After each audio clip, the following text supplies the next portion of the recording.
UAE में Trump के इस्तकबाल के लिए पेश किया गया अल अयाला रक्स क्या है? ट्रम्प तो अपना दौरा मुकम्मल करने के बाद वतन वापस लौट गए, लेकिन यूएई में हुए उनके इस्तकबाल जिसमें लड़कियों ने अपने बालों को लहराकर अमरीकी सदर का इस्तकबाल किया, इसके पीछे छुपा राज अब सामने आ गया। इस रवायती अमाराती सकाफती परफॉर्मेंस का नाम अल अयाला रक्स है।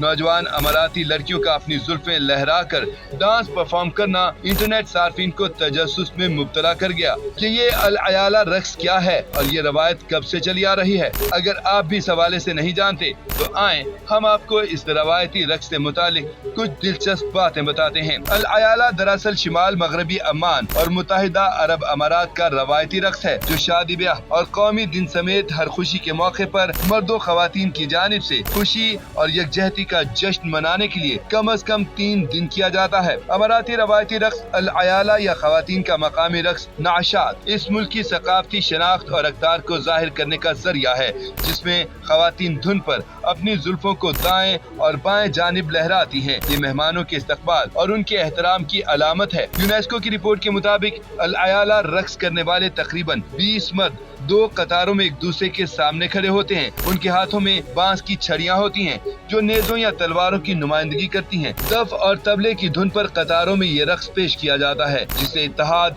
फख्र और विरसे की अलामत समझा जाता है। रक्स परफॉर्म करते हुए मर्दो खवातीन रवायती लिबास में मलबूस होते हैं। अब आप सोच रहे होंगे कि ट्रम्प के दौरे के दौरान अल अयाला रक्स क्यों पेश किया गया, तो आपको बताते चलें कि ये रवायती रक्स आम तौर पर शादियों में किया जाता है, जो खुशी और यकजहती को जाहिर करता है। इस रक्स को ईद की तकरीबात, कौमी दिन और सरकारी तकरीबात में मेहमानों के इस्तकबाल के लिए भी किया जाता है, जो अमाराती मेहमान नवाजी, खुशी और शमूलियत के जज्बे की अक्कासी करता है। और इसीलिए अमरीकी सदर डोनाल्ड ट्रम्प की आमद पर उनके एहतराम में इस रवायती रक्स को पेश किया गया।